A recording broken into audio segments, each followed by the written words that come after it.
সিলেট জেলায় গোয়েনঘাট উপজেলায় অবস্থিত জাফলং বাংলাদেশের জনপ্রিয় একটি দর্শনীয় স্থান। হ্যালো ভিউয়ার্স, আসসালামু আলাইকুম। সিলেটের লালাখাল দেখে আমরা চলে যাচ্ছি সোজা জাফলং এর উদ্দেশ্যে। আমরা কিন্তু একসঙ্গে 34 থেকে 35 জন লোক যাচ্ছিলাম। আর এই যে পাহাড় দেখা যাচ্ছে, এটা কিন্তু ভারতের মেঘালয় রাজ্যের পাহাড়। আর এই পাহাড়ের দূরত্ব কিন্তু রাস্তা থেকে বেশি দূরে নয়। গাড়িতে বসে জানালার ফাঁকা দিয়ে পাহাড়গুলো দেখতে বেশ ভালোই লাগছে। আর এই যে খুঁটিগুলো দেখা যাচ্ছে, এগুলো হচ্ছে কাঁটাতারের বেড়া। এই পাশে বাংলাদেশ, ও পাশে ভারত। আমরা জাফলং এ চলে এসেছি। এখানে সারা বছরই প্রচুর দর্শনার্থী আসে।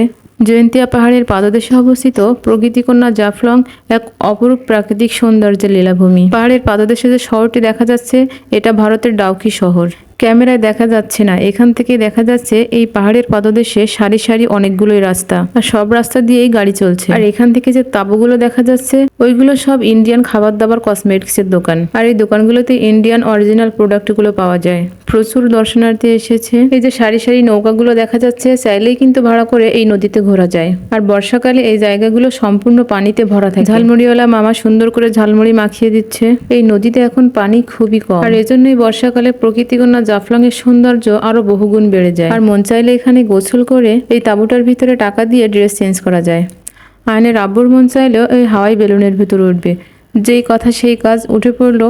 আয়ন তো ওর ভিতরে যেতে চাইছে না, ওকে জোর করে ঢুকিয়ে দেওয়া হলো। আর এটা আটকিয়ে যেই না হাওয়া দেওয়া হচ্ছে, তখনই নাকি ওদের দমটা আটকে আসছে। আর নিঃশ্বাস নিতে কষ্ট হচ্ছে। আয়নের আব্বু বলছে, উঠবো না, আমাদের বের করে দেন। খুবই শখ করে উঠছিল, কিন্তু পারলো না। আর এখান থেকে আমরা সামনে একটু এগিয়ে চলে আসছি জাফলং ভিউ পয়েন্ট।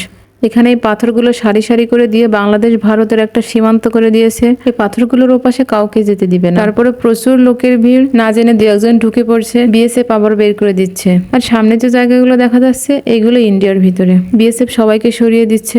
সীমান্তের ওপারে সারি সারি পাহাড়, দূরের ডাউকি শহর, বর্ষায় প্রবহমান জলপ্রপাত, পিয়াইন নদীতে শত শত নৌকার আনাগোনা, স্বচ্ছ নীলাভ পানি, সবকিছুই মুগ্ধ করার মতো। প্রকৃতির সৌন্দর্য যে এতই মনোমুগ্ধকর, তা না দেখলেই বিশ্বাস করা যায় না, দেখলেই দু চোখ জুড়িয়ে যায়। আর এই তো খুবই মজার একটা জিনিস, এটিকে বলা হয় ওয়াটার ওয়াকিং রুলার। আয়নের আব্বু বাচ্চাদের সাথে উঠে পড়েছে। আর এসবে উঠতে আমার আয়ান খুবই ভয় পায়, কিন্তু ওর আব্বু ছাড়ে না। ছেলের থেকে ছেলের আব্বুর আরো সবকিছুতেই শখটা জাগে বেশি।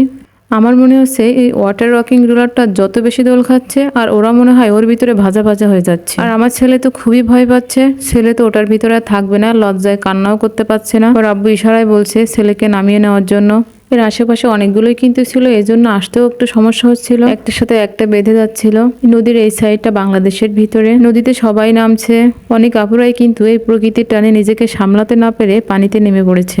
আসলে খুবই মনোমুগ্ধকর একটা জায়গা। এই পানিতে ছোট বড় পাথর আর পাথর।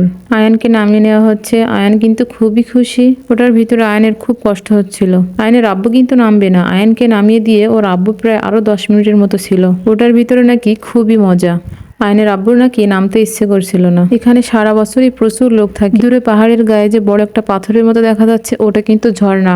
বর্ষাকালে আসলে ওটাতে পানি দেখা যায়। আমরা জাফলং 0 পয়েন্ট থেকে উপরে উঠে চলে এসেছি। আর আমাদের গাড়িটা লক করা ছিল, তাই আমরা এখানেই বসে বসে রেস্ট করছি। আর আমরা এখানে সরকারি গাড়িতে এসেছি। প্রতি সপ্তাহে র্যাব সদস্য এবং তার ফ্যামিলিদের জন্য একটা গাড়ি দেওয়া হয় ট্যুরে যাওয়ার জন্য, সম্পূর্ণ ফ্রিতে। আর ড্রাইভার সবাইকে বলে দিয়েছিল টাইম মতো সবাইকে গাড়ির কাছে উপস্থিত থাকতে।